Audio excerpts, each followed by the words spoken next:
The morning sun spilled through the towering windows of the Ritz-Carlton Chicago, bathing the bridal suite in a warm golden glow. It should have been the most beautiful day of Marissa Lane's life. Her wedding gown hung beside the balcony doors, shimmering like a promise. Makeup artists whispered softly as they arranged their brushes beside a sleek silver tray. The skyline outside stretched endlessly, glossy and bright, as if the entire city were preparing to celebrate her future. But inside Marissa's chest, something twisted. Her iPhone buzzed for the third time that hour. Another anonymous text she refused to open. She told herself it was nerves, just the usual pressure of marrying into one of the wealthiest hotel families in America. Still, her hands trembled as she reached for the glass of water on the marble counter. The delicate Cartier bracelet on her wrist, a gift from Caleb, felt suddenly heavy. "Marissa, breathe," one of the stylists murmured. She tried. She truly did. But the unease only grew. It started with the flowers arriving in the wrong colors, deep crimson instead of soft ivory. Then the seam on her wedding gown had mysteriously torn overnight, forcing a frantic repair. And now, the wedding coordinator rushed in and whispered something to the makeup team, prompting several worried glances Marissa pretended not to notice. Finally, her maid of honor leaned in. "Caleb hasn't checked in yet," she said quietly. "No one can reach him." Marissa blinked. "He's probably busy. His family's always chaotic." "That's not all," her maid of honor continued. "Someone said they saw a woman leaving his floor early this morning." The words sliced through the air like cold steel. Marissa felt the room tilt for a moment. She gripped the edge of the vanity to steady herself. Her heartbeat pounded in her ears, hard, uneven, warning her. She searched her reflection in the mirror, soft waves of chestnut hair, delicate eyeliner, a smile she was forcing too much. She suddenly looked like a stranger dressed in white. A knock interrupted the silence. Beckett Rhodes, CEO of a rival event firm, someone she never expected to see today, stepped inside, dressed in a tailored charcoal suit that too easily belonged to this world of wealth and power. His eyes scanned her face. "You need to be careful today," he said, voice low. "Some things aren't what they look like." Marissa swallowed hard. "What do you know?" He hesitated, then shook his head. "Not here." Before she could question him, a staff member hurried in, pale and breathless. "Miss Lane, there's something you need to hear, and you need to hear it now." The room froze. Marissa stood, her pulse quickening as the walls seemed to close in around her.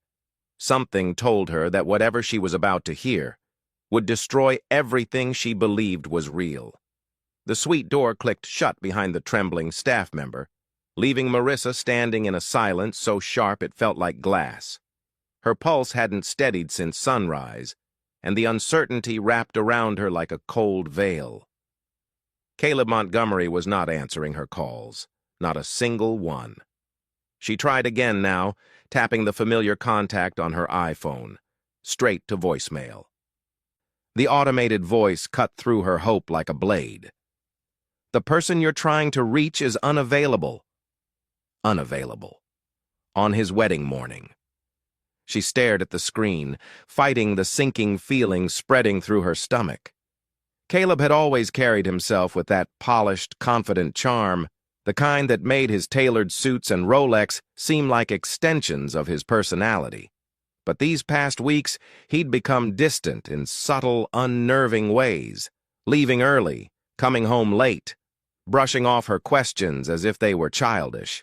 Now the distance felt like a wall. A knock broke the tension. His mother, Eleanor Montgomery, stepped into the room. She carried herself with the cool elegance of old money, pearl earrings, a structured ivory coat, and the faintest perfume drifting behind her. Her expression was icy perfection. "Marissa," she said, offering no smile. "The guests are arriving. Please try to compose yourself. Have you heard from Caleb?" Marissa asked, voice tight. Eleanor paused. A flicker, too brief to decipher, crossed her face. He's handling matters regarding the family estate. Important responsibilities don't pause for weddings. But he promised he'd be here early, Marissa pressed. He said he wanted to see me before everything started. Eleanor's lips curled into something faintly resembling sympathy, though it held no warmth. My dear, men like Caleb carry burdens you can't understand. He'll appear when necessary. Necessary. Not when he wanted to. When required. Eleanor turned to leave, then hesitated. Oh, and Marissa, try not to look so anxious in front of the photographers. This wedding will be front-page news. The door closed. Marissa's chest tightened. She felt small, squeezed between expectations, wealth, and a family that barely tolerated her existence. Behind her, Beckett Rhodes crossed his arms, watching Eleanor disappear. They're hiding something, he murmured, and I don't think it's small. Marissa swallowed. What do you mean? Beckett met her eyes, his expression firm. I saw Caleb last night, and he wasn't alone. Marissa's breath caught, exactly as another anonymous message buzzed onto her phone. The suite felt different now, heavier, as if the walls themselves were listening. Marissa tried to steady her breath, but every inhale felt thin, every exhale shaky. Her bridesmaids whispered in a corner, pretending to organize bouquets, but their eyes kept drifting toward her with a mixture of pity and fear they thought she wouldn't notice. Finally, one of them, Hannah, approached. Marissa, there's something you should know, she murmured. She kept glancing at the door as if someone might burst through at any moment. This morning, one of the hotel attendants said they saw Caleb leaving the service elevators around 5 a.m., and he wasn't alone. The words lodged in Marissa's chest like a shard of ice. She forced herself to ask, Did they say who she was? Hannah shook her head, chewing her lip. Only that she was younger, tall, wearing a silver dress from last night's rehearsal dinner. The exact color Sloane Whitmore wore. Marissa gripped the edge of the vanity to keep her knees from buckling. Her reflection stared back at her, pale, frightened, yet trying desperately to remain composed. She didn't want to jump to conclusions. She didn't want to believe the worst about the man she was supposed to marry in less than an hour, but suspicion had begun threading itself through everything, like a slow, poisonous leak. Then the door opened again. A delivery employee wheeled in a large white box. For the bride, he said softly before exiting. Marissa frowned. I didn't order anything. Hannah helped her lift the lid. Inside was her wedding bouquet, except it wasn't the soft blush arrangement she had approved. These flowers were stark white lilies mixed with black calla stems, an eerily funereal combination. And tucked among the petals was a small silver envelope. Her fingers trembled as she opened it. A single line, typed in clean serif font, stared back at her. You deserve to know the truth before you say, I do. No name, no signature, no explanation. Her heart pounded so loudly she could barely hear Hannah whisper, Marissa, someone is trying to warn you. Behind her, Beckett Rhodes stepped forward, having lingered quietly near the doorway. His expression hardened as he saw the bouquet. That's not a warning, he said. That's a push. Someone wants you to look deeper. Marissa swallowed, throat tight. Into what? Beckett met her eyes. Into Caleb, and into why he's really marrying you. Another buzz hit her phone. Another anonymous message, vibrating like a countdown. Marissa's hands were still trembling when she stepped away from the ominous bouquet. The suite felt too small, too bright, too exposed. She lifted her iPhone, intending to call Caleb again, anything to ground herself, but before she could dial, the device vibrated with a new notification. Voicemail. Unknown number. Her breath hitched. With hesitant fingers, she pressed play. At first, all she heard was static, a faint rustling, as if someone were covering the microphone. Then a man's voice, distorted but unmistakably urgent, poured through the speaker. "Marissa, you need to stop this wedding. Caleb isn't who he says he is. He's using you." The message cut off abruptly. For a moment, she couldn't breathe. Hannah stepped closer. "Who was that? Do you recognize the voice?" Marissa shook her head, though something about the caller's cadence felt disturbingly familiar. She replayed the voicemail, straining to catch a detail, a background noise, a tone, anything that could anchor her. But the message was clipped, almost surgically clean, as if whoever made it knew how to avoid being traced. Beckett Rhodes remained leaning against the doorframe, arms crossed. Expression unreadable. "Let me hear it." She hesitated. Beckett was still a rival in many ways, but something about his steady presence made her hand lift the phone toward him. He listened without a word, his jaw tightening with each second. "That wasn't a prank," he said. "Someone's genuinely trying to warn you." "Warn me about what?" Marissa whispered. "About Caleb? About his family? About—" She stopped herself. The questions flooded her faster than she could form them. Beckett's gaze softened slightly. "Marissa, men like Caleb Montgomery, they don't disappear on their wedding mornings. They don't break patterns unless something big is happening." A gentle knock interrupted them. This time it wasn't a delivery employee. It was a hotel security officer standing stiffly in the doorway. "Miss Lane," he said, voice careful. "There was an incident on the 36th floor. We were told to notify you." Marissa's skin prickled. "What kind of incident?" He hesitated. "We found personal belongings that appear to be yours, in a room you weren't registered to use." Her heart thudded painfully. "My belongings? Like what?" The guard swallowed. "Your veil, and a handwritten note addressed to you." Hannah gasped. Beckett straightened. Marissa felt her pulse collapse into a single, icy beat. The guard added quietly, "The note says you're marrying the wrong man." Marissa followed the hotel security officer through a series of quiet service hallways, far from the glittering lobby where guests were beginning to arrive. Each step echoed off the polished concrete floors, amplifying her anxiety. The bridal suite had felt suffocating, but this narrow, dimly lit corridor felt worse, like walking into the shadows of someone else's secrets. They stopped at an unmarked door on the 36th floor. "This room isn't usually accessible to guests," the officer explained. "Maintenance uses it occasionally, but this morning, someone requested access with Caleb Montgomery's credentials."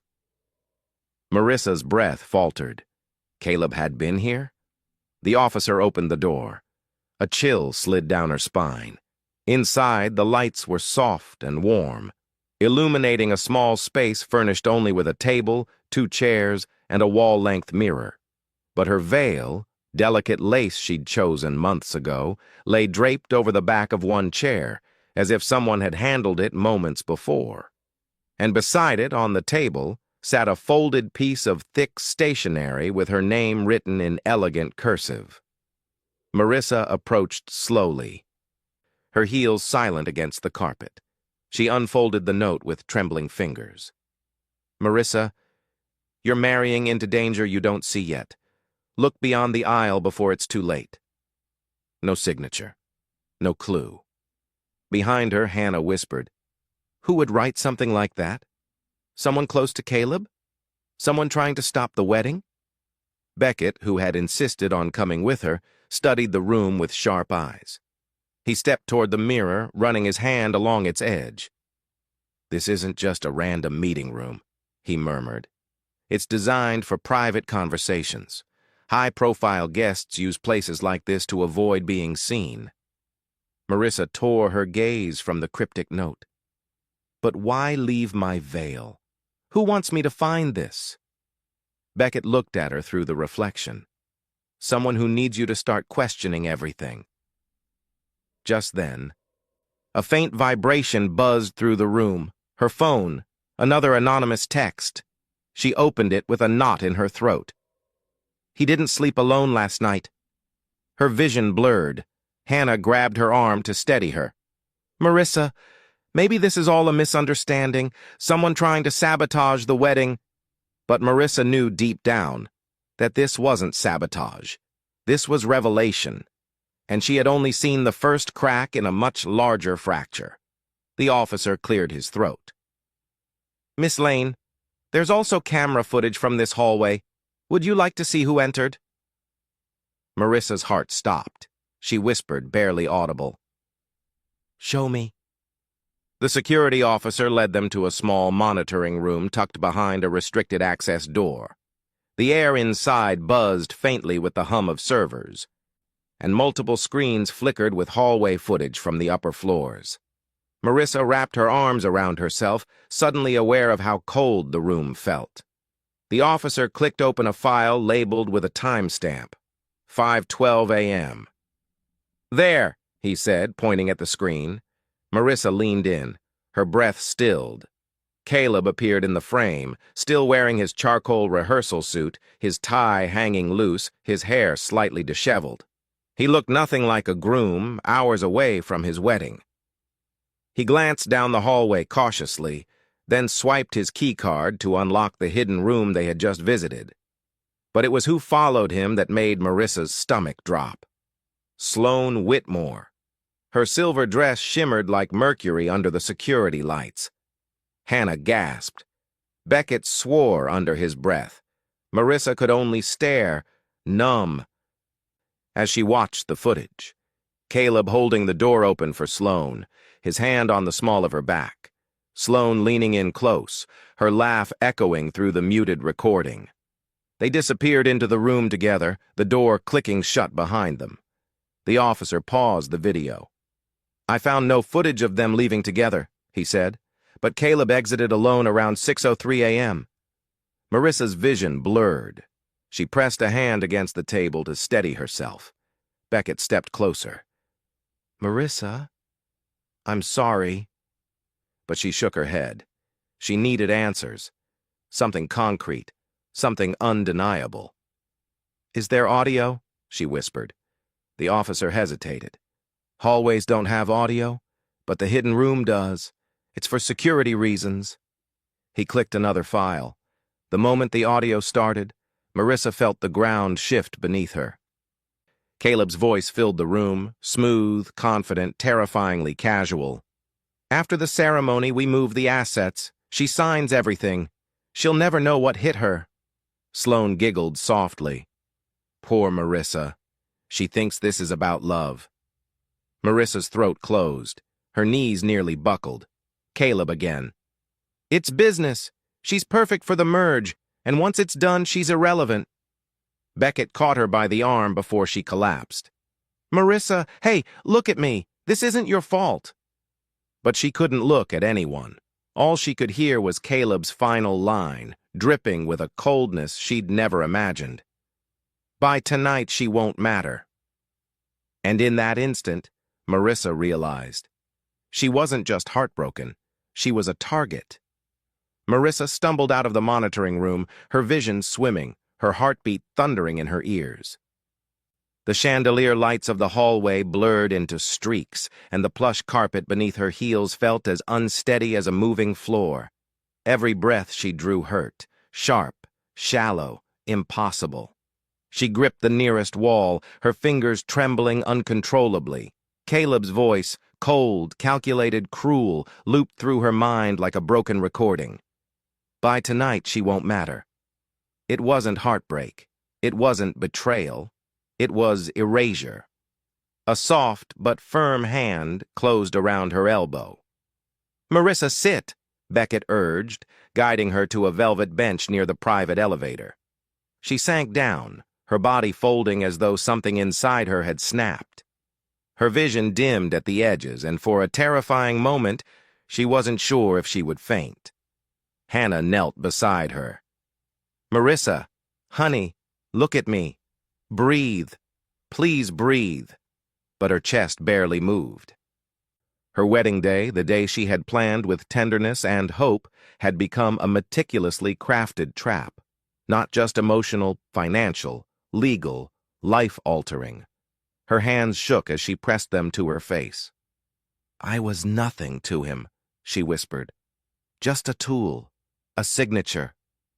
Beckett crouched in front of her, lowering his voice so only she could hear. No, you are not nothing. You were targeted because you're valuable, because you trusted him. That's on him, not you. She shook her head helplessly. I loved him. I thought he loved me. How could I be so blind? Love doesn't make you blind, Beckett said gently. It makes you honest. He took advantage of that. That's the difference. A tear slipped down her cheek, hot, humiliating. She wiped it quickly, but another followed, and then another. She wasn't sobbing.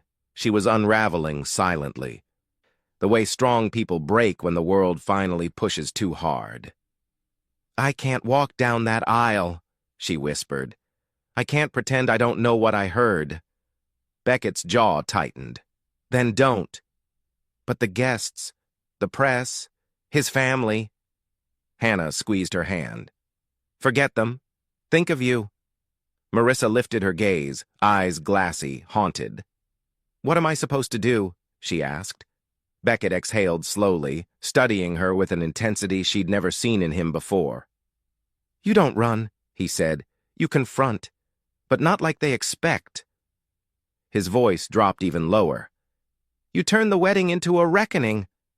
A shiver ran through Marissa, not of fear, but of something awakening beneath the devastation. Her collapse wasn't the end. It was the hinge. A storm was coming, and she would be at its center. For a long moment, Marissa sat frozen on the velvet bench, feeling the ruins of her future settling around her like dust. Her breath steadied slowly, not from calm, but from something harder, sharper, rising beneath the heartbreak. The kind of clarity that only arrives when everything else has been burned away. Beckett watched her closely, not pushing, just waiting. Hannah hovered protectively, holding Marissa's phone as if guarding it from another blow. Finally, Marissa lifted her head, and something in her eyes had changed. Not rage, not despair, precision. A switch had flipped. I won't let him win, she said, voice low but steady. If he planned to use me, then he can watch me end his entire performance. Beckett exhaled a breath he'd been holding. Good. Because you have power here. More than you think. Marissa stood, smoothing her hands down the front of her silk robe. Her reflection in the hallway mirror no longer looked fragile. She looked like someone who had walked through fire and kept moving. What do I do first? She asked. Beckett stepped beside her. You control the narrative. That's what Caleb fears most. Men like him thrive when women stay quiet. So don't be quiet. Hannah's eyes widened. Are you saying she should still walk into that ceremony? Not as a bride, Beckett replied. As a storm. Marissa felt a pulse of adrenaline. Her fear softened, reshaping itself into resolve. She thought of the guests filling the gold-trimmed ballroom, the photographers waiting by the aisle, the Montgomery family expecting to parade her as a decoration. No, not today. She turned to Hannah. I need my second gown, the ivory one with the structured shoulders. That one? Hannah blinked. It's bold. Exactly. Beckett nodded approvingly. You'll look untouchable. As Hannah hurried off, Marissa crossed to the window. The Chicago skyline glittered below. Steel, glass, ambition. For years, she'd admired it as a symbol of possibility. Now it looked like a battlefield she was finally ready to step onto. Her phone buzzed again.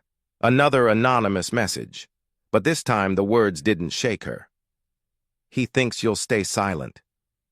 Marissa's lips curved, not into a smile, but into certainty. She typed back a single sentence. "Watch me." Then she turned to Beckett. "Help me rewrite this wedding." He extended a hand, not romantic, not possessive, simply steady. Together. And with that, Marissa Lane began her transformation, from betrayed bride to architect of reckoning. The ballroom of the Ritz-Carlton Chicago was already glowing when Marissa stepped out of the private elevator. Crystal chandeliers shimmered like constellations, scattering light across polished marble floors. A string quartet tuned their instruments near the grand staircase. Servers in crisp black and white uniforms drifted between tables adorned with towering floral arrangements. Everywhere she looked, the city's elite gathered: politicians, investors, luxury brand executives, socialites draped in silk and diamonds. The kind of guests who measured worth not in kindness, but in power. Marissa paused in the doorway, her second gown hugging her frame like armor. The structured shoulders gave her a regal silhouette, and the subtle sheen of the fabric caught the light with every breath she took. She no longer looked like a bride. She looked like a reckoning walking quietly into the room. Whispers began instantly. "Is that the bride? She looks different. Where's Caleb?" Their curiosity rolled toward her like a wave, but she held her posture steady. If fear existed inside her, it was nowhere to be seen. By the bar, Eleanor Montgomery's lips tightened the moment she spotted her. The matriarch glided over, her designer heels clicking sharply against the floor. "Marissa," Eleanor said, voice laced with irritation, "the ceremony begins in 30 minutes. Why aren't you in the bridal suite preparing, and where is your original gown?" Marissa smiled politely, cold, controlled. "Plans changed." Eleanor narrowed her eyes. "What does that mean?" Before Marissa could answer, a photographer from a major lifestyle magazine aimed his camera at her. "Miss Lane, one photo before the ceremony?" She angled her chin slightly, letting the camera capture not a shy bride, but a woman with quiet command. The flash illuminated her face, frozen at the intersection of heartbreak and defiance. Somewhere in the crowd, she spotted Sloane Whitmore descending the staircase, silver dress shimmering like a taunt. Sloane's confident smirk faltered when she noticed Marissa staring directly at her, not with pain, but with knowledge. Beckett Rhodes slipped beside Marissa, voice low enough for only her to hear. "You're controlling the room already? Good."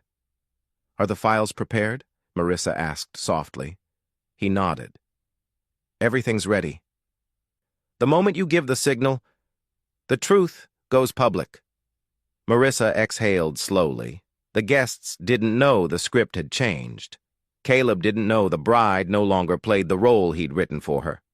And as the orchestra began the prelude for the ceremony, Marissa stepped forward, ready to flip the world he'd built upside down. Caleb Montgomery entered the ballroom like a man stepping onto a stage built solely for him. His custom-tailored navy tuxedo fit him with effortless perfection, the subtle glint of a platinum watch peeking beneath his cuff. He walked with the confidence of someone who believed the world, and everyone in it, would always bend to his desires. He had no idea the ground beneath him was already cracking. Guests turned as he passed, offering congratulations and admiration. Caleb flashed charming smiles, shaking hands, laughing too loudly, too confidently. Not once did he look toward the doorway where Marissa had stood moments earlier. He assumed she would be waiting, obedient, tucked away in the bridal suite like a decorative accessory. But when he finally glanced toward the far end of the room and saw her standing in the open, chin lifted, posture powerful, eyes unreadable, he stopped mid-step. He hadn't expected that. Still, his arrogance resurfaced quickly.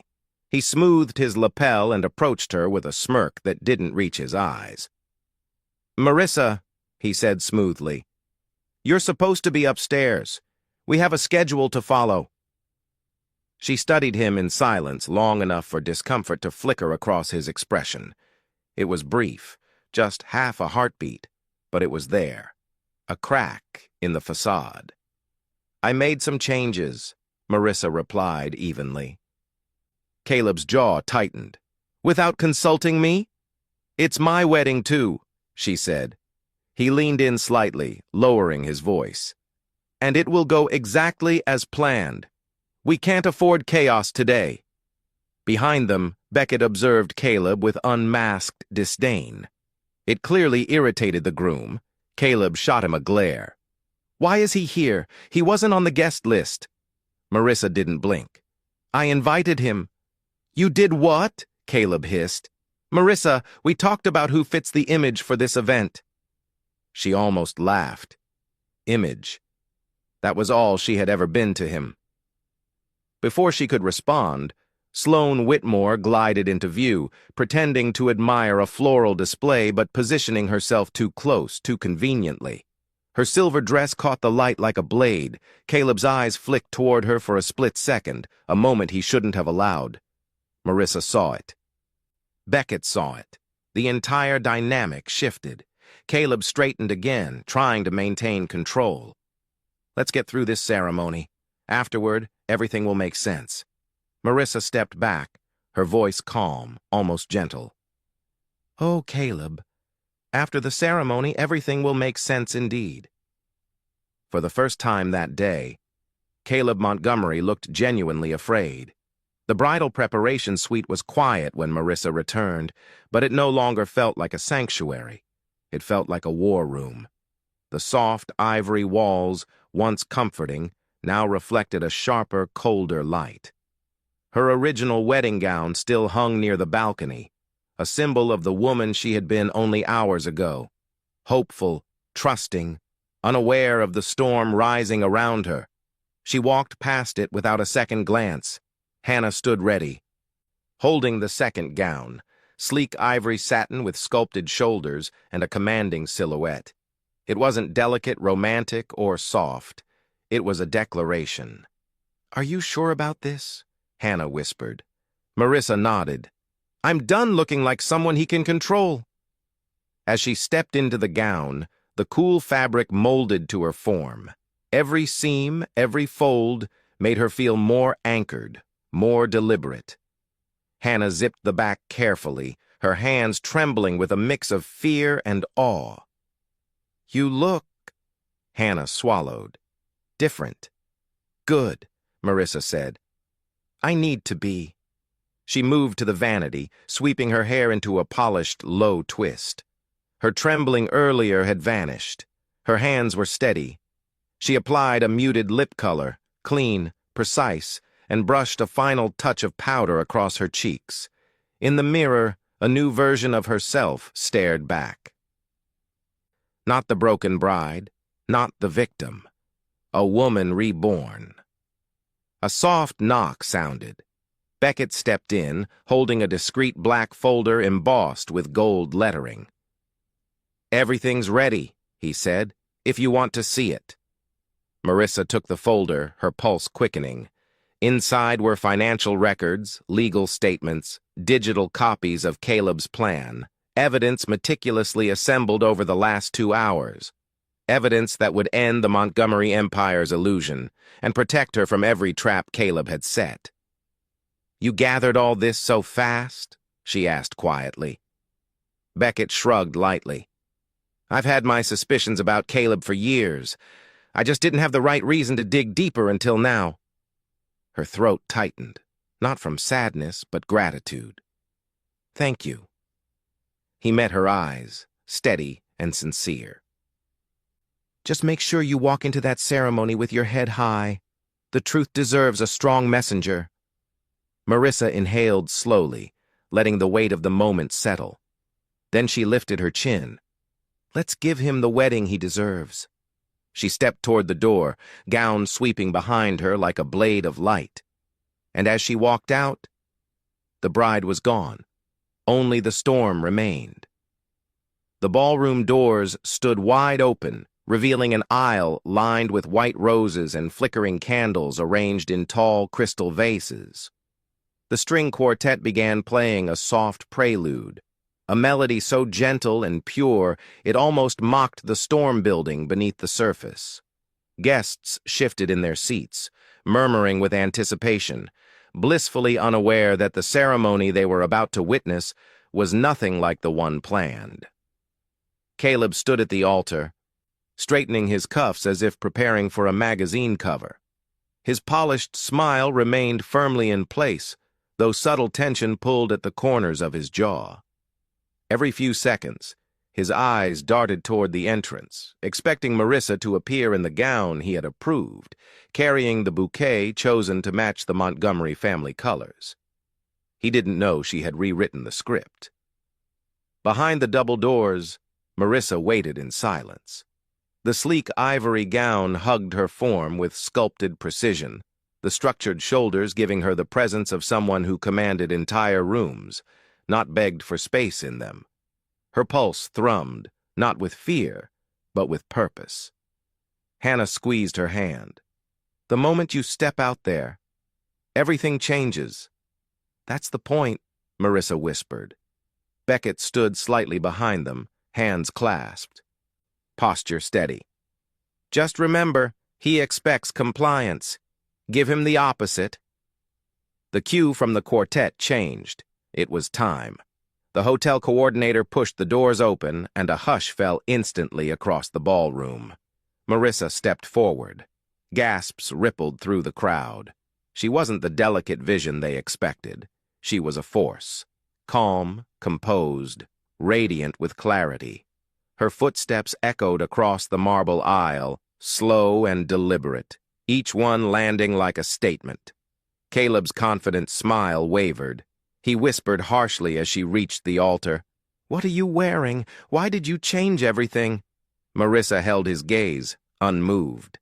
"Because everything changed." He forced a laugh, glancing nervously at the guests. "Let's not make a scene." She leaned in slightly. "Oh, Caleb, I'm not making a scene." Then she turned toward the officiant with a serene smile. "I'm revealing one." The guests exchanged confused glances. The faintest hum of unease moved through the ballroom. Cameras lifted. Phones discreetly recorded. And Caleb Montgomery, for the first time that morning, seemed to understand. The ceremony wasn't unfolding for him. It was unfolding because of him. The officiant lifted his notes, ready to begin, but Marissa raised a hand gently, graceful, polite, yet commanding enough to silence the entire ballroom. Conversations died mid-sentence. Even the string quartet faltered, bows freezing against violin strings. "I'd like to say something before we continue," Marissa announced.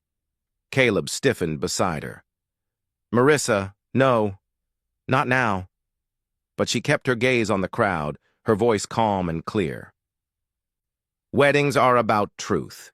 Before I make any vows, I think everyone deserves a moment of honesty." A ripple of confusion swept through the guests. Eleanor Montgomery sat straighter in her front row seat, suspicion tightening her expression.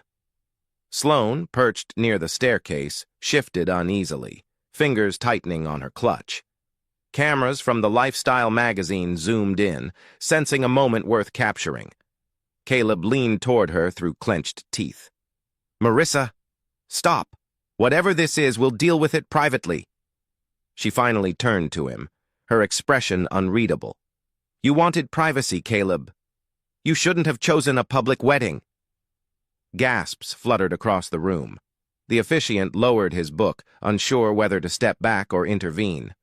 Marissa inhaled slowly, steadying herself. "I had a vision for today, a future I believed in. A husband I trusted. A life I was ready to build." Her voice softened, but it didn't shake. But trust requires truth.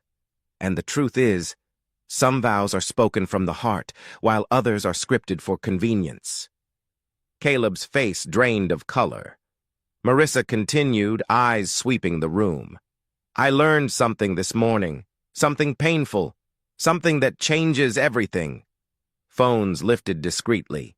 The entire ballroom leaned forward. Marissa, Caleb hissed, don't do this.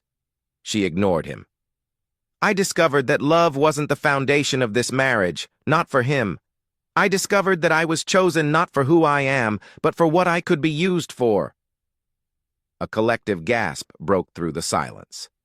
Sloane paled. Eleanor whispered sharply to her husband. Caleb's mask cracked. This is madness. You're humiliating yourself. No, she said softly. I'm liberating myself. The guests stared at her, frozen, waiting, hungry for the truth she was about to unleash. Marissa took one final breath. Before I make vows, Caleb, maybe you should explain why you were in a restricted room with Sloane Whitmore at 5 this morning. The ballroom exploded, and the wedding began to unravel in real time. The ballroom erupted into chaos. Gasps, whispers, camera shutters clicking like frantic wings. Caleb lifted his hands, trying desperately to regain control. Marissa, stop this, he barked. There is no video. There is nothing to show. This is all a misunderstanding. But his voice cracked, barely noticeable, but enough for the front row to lean in. Marissa didn't raise her voice. She didn't need to. The calm in her tone carried more power than Caleb's panic. Then you won't mind proving it. A ripple of anticipation swept the room. Beckett, standing near the audiovisual booth, tapped a command into a sleek MacBook Pro connected to the ballroom's massive LED display. The orchestra fell silent. Lights dimmed. Guests turned toward the screen with collective breath held. Caleb spun around. Turn that off. That's not authorized. But the hotel technician ignored him. Beckett had already provided the legal override. The screen flickered to life.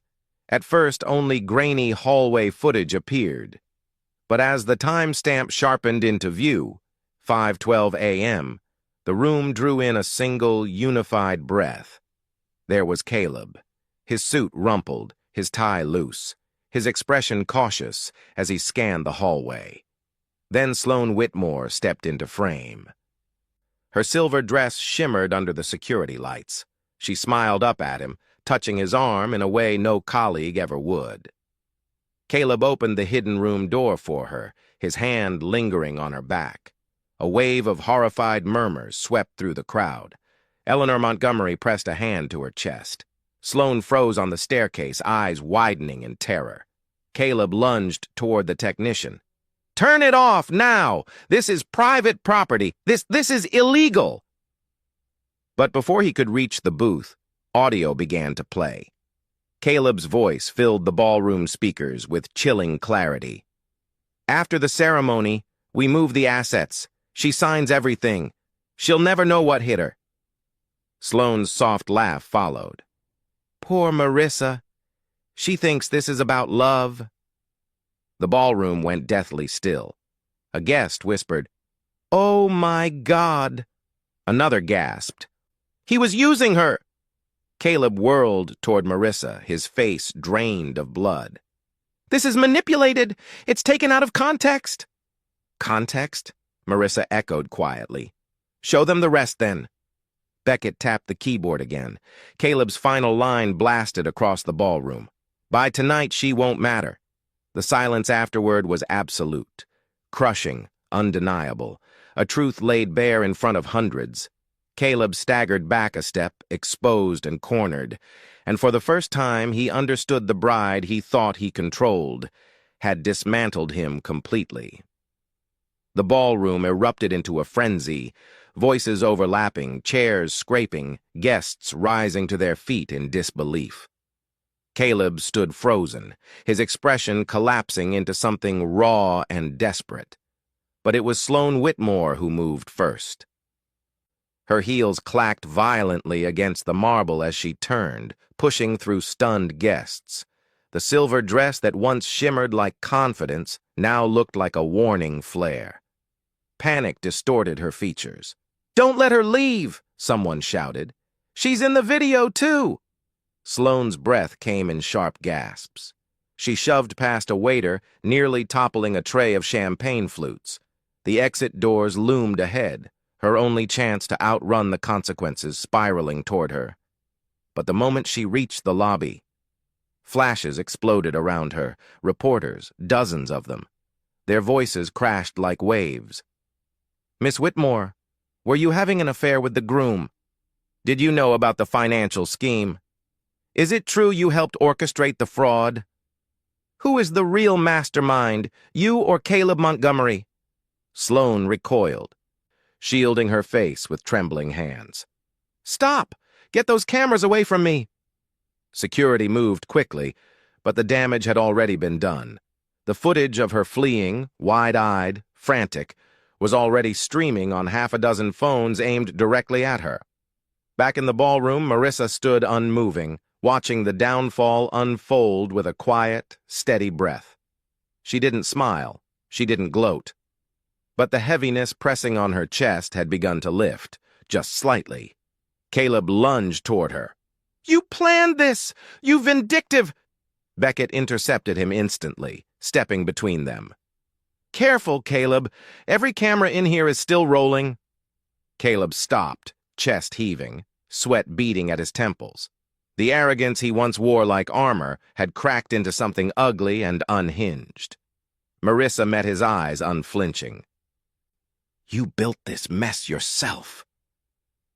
Outside, Sloane's cries echoed faintly as security escorted her toward a private hallway, but not before reporters captured every second.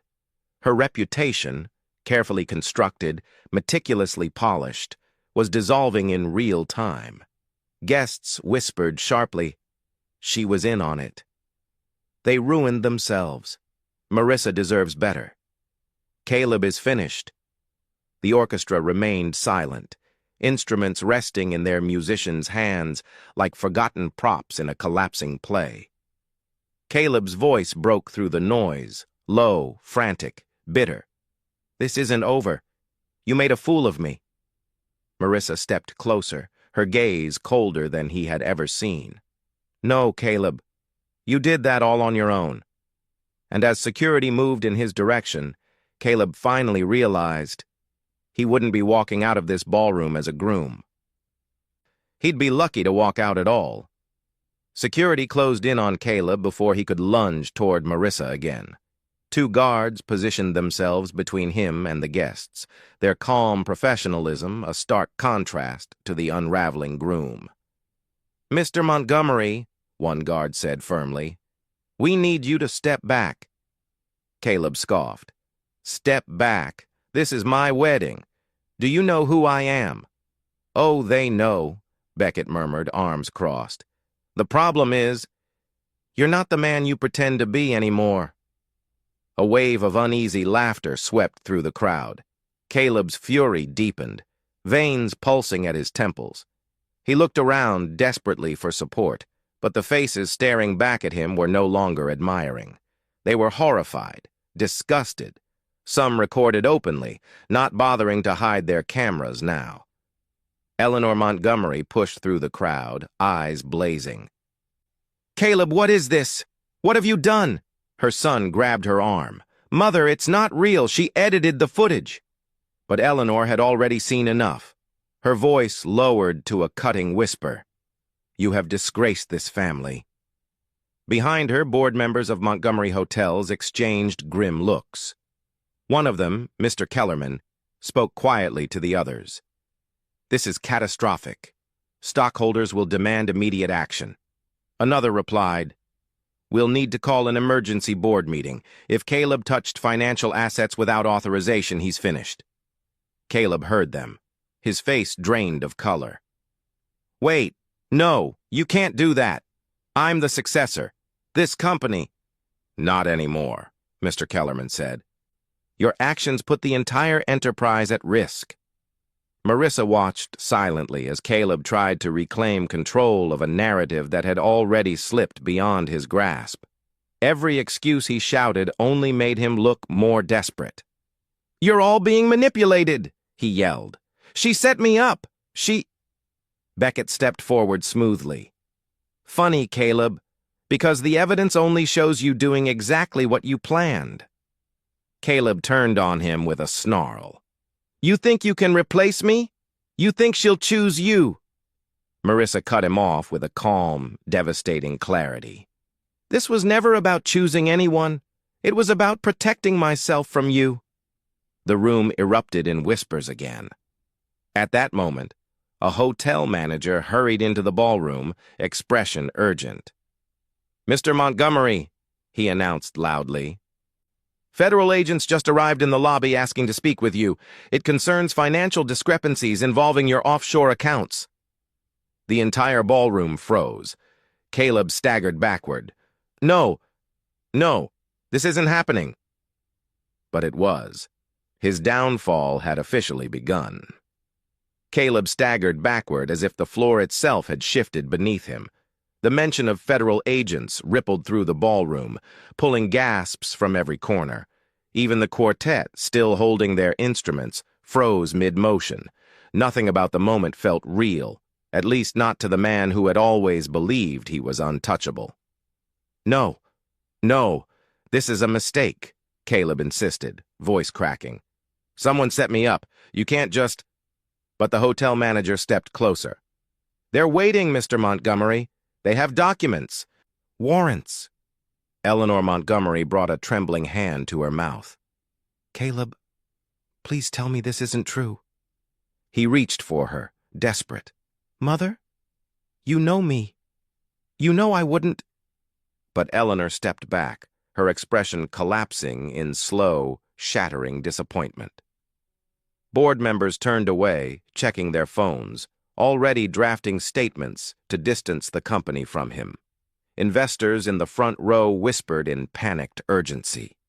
Reputation meant everything in their world, and Caleb's had imploded in under 10 minutes. Caleb spun toward Marissa, eyes wild. You did this! You ruined me! Marissa didn't flinch. I didn't ruin you. You ruined yourself. You just assumed no one would ever hold you accountable. Beckett moved slightly in front of her, not shielding her but making sure Caleb's desperation didn't turn reckless. You don't get to blame her, Beckett said. You don't get to rewrite the story now that you've been caught. Caleb's fists clenched, his voice rising. You think you're a hero? You think she'll end up with you after this? This isn't about ending up with anyone, Marissa answered steadily.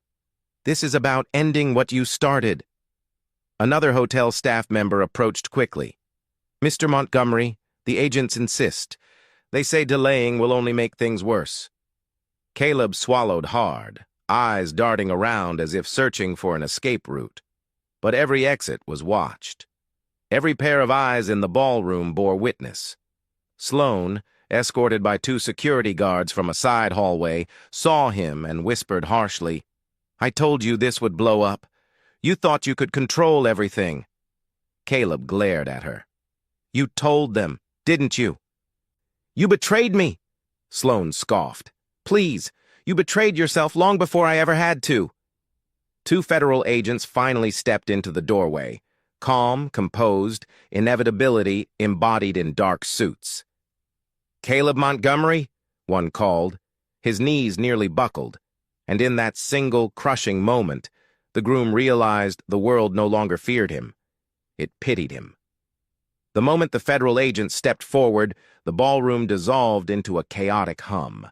Guests whispered urgently, some recording discreetly, others openly marveling at the spectacle. But Marissa had no interest in watching Caleb's final unraveling. She had already lived through the worst part, the betrayal. Everything else was simply consequence. Beckett leaned close. You don't have to stay here for the rest of this. She exhaled shakily. I know. I need air. He guided her toward a side exit that led to the Ritz-Carlton's private garden terrace. The sudden quiet felt unreal. The noise, the cameras, the accusations. They all faded behind the glass doors as Marissa stepped into a world of warm sunlight and cascading greenery. A fountain murmured softly nearby, its gentle rhythm grounding her.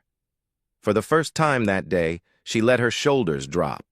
Her heart still ached, Her mind still reeled, but out here, she could breathe. Hannah joined them moments later, eyes glossy but relieved. "That was unbelievable. You were incredible, Marissa." "I didn't feel incredible," Marissa murmured. "Just exhausted." "You should," Beckett said softly. "You carried the truth alone for hours, and you faced it in front of hundreds of people. That takes strength most never find." Marissa lowered herself onto a stone bench. The ivory gown pooled elegantly around her, a gown chosen for power, not romance. She stared at her hands, remembering how they trembled earlier, how close she'd come to collapsing. Now they were steady. "Do you think this will end tonight?" she asked quietly. "Tonight?" Beckett said. "No. But you're free tonight, and that matters more." A breeze rustled the ivy climbing the stone walls. Marissa tilted her head back, letting sunlight warm her face. The weight on her chest eased, just a fraction, as clarity settled in. For years, she'd believed that love required sacrifice, quiet endurance, bending, accommodating. But today had shattered that illusion. Love wasn't supposed to erase her, and Caleb never offered love in the first place. Beckett sat beside her, leaving a respectful inch of space. He held out a Mont Blanc pen, simple, elegant, unmistakably intentional. "What's this?" she asked. "A new beginning," he said.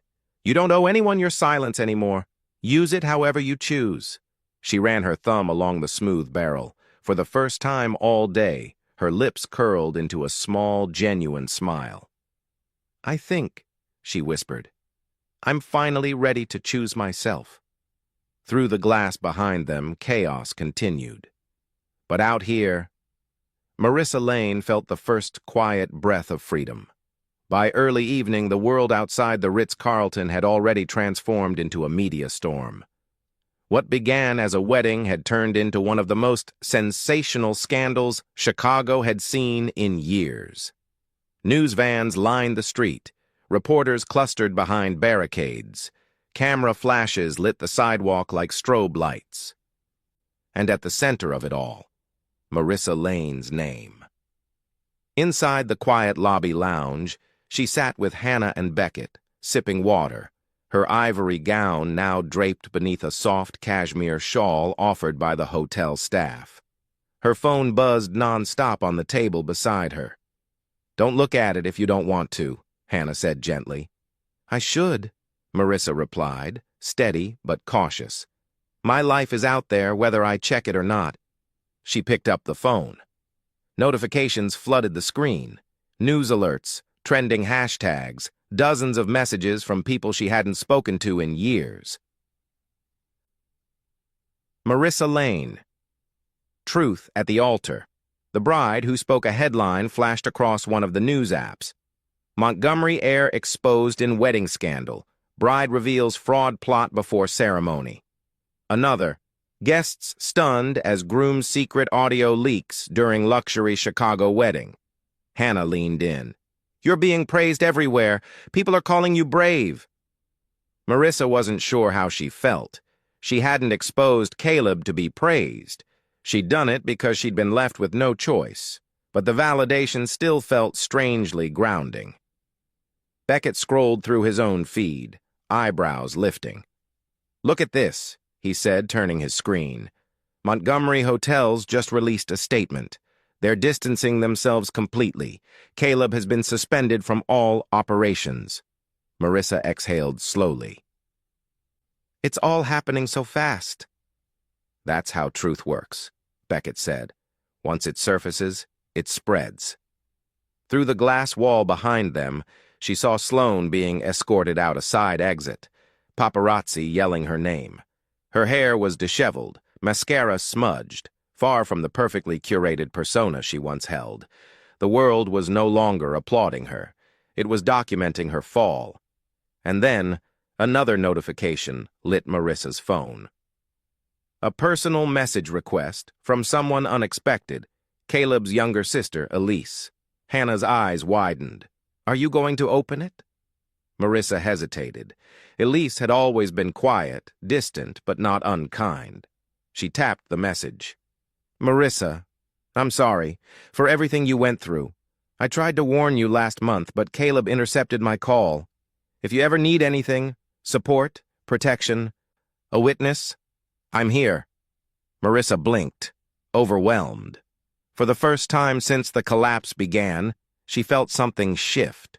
The world wasn't just watching her. It was standing with her. 2 months later, the chaos had finally settled, at least for the world outside. For Marissa, life had transformed in quieter, deeper ways. The media storm faded as new scandals took over headlines, leaving behind only articles praising her courage and resilience. Caleb's legal troubles intensified. Sloane's reputation dissolved completely, and the Montgomery empire restructured without him. But Marissa didn't spend her days tracking their downfall.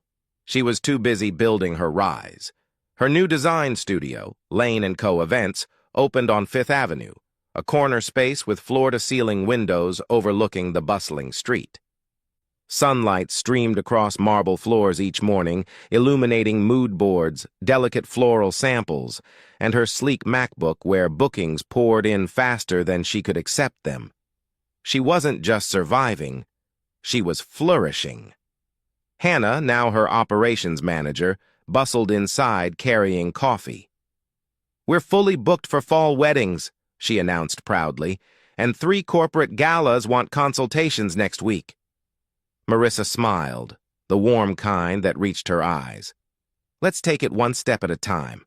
I want quality, not chaos. Hannah laughed. Look at you, calm CEO energy.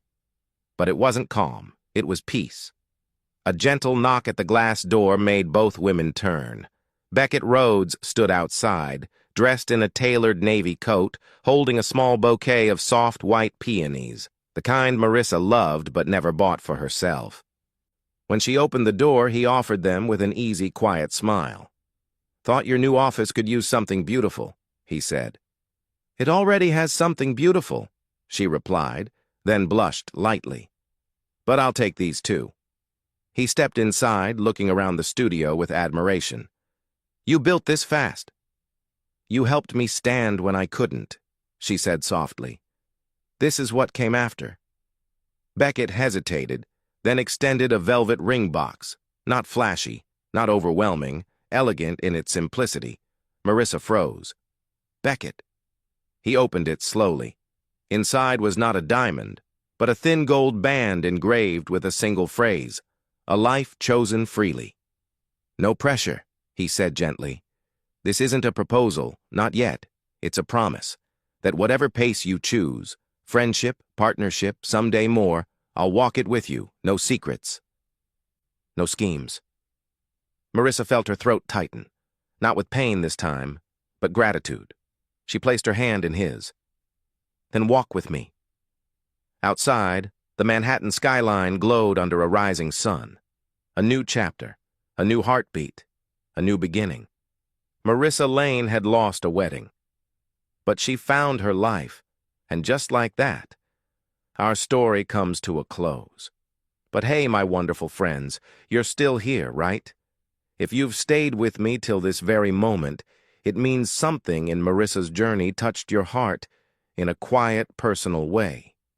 Maybe it reminded you of a moment you had to walk away from someone who didn't value you. Maybe it showed you that healing doesn't come from revenge. It comes from reclaiming yourself. The Stoics used to say, the obstacle is the way. And that's exactly what this story teaches us. Sometimes the heartbreak we fear the most becomes the doorway to the life we were meant to live. Marcus Aurelius wrote, "You have power over your mind, not outside events." Marissa couldn't control Caleb's actions, but she could control her response. And through that choice, she stepped into freedom, dignity, and a future she chose for herself. So if you're listening right now, remember this.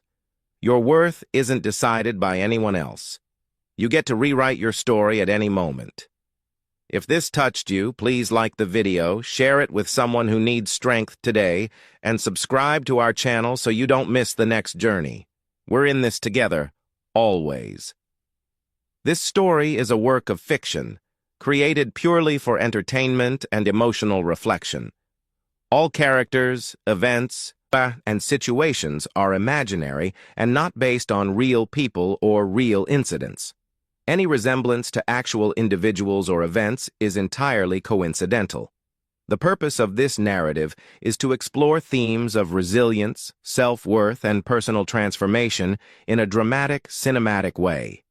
Viewers should understand that the plot elements, including the wedding setting, business conflicts, and character motivations, are storytelling devices designed to inspire reflection, not factual accounts or advice. We encourage everyone to enjoy the story as creative content and interpret it as a symbolic journey rather than a depiction of real-world events. Thank you for supporting narrative videos like this and for helping keep our creative space safe and transparent for all viewers.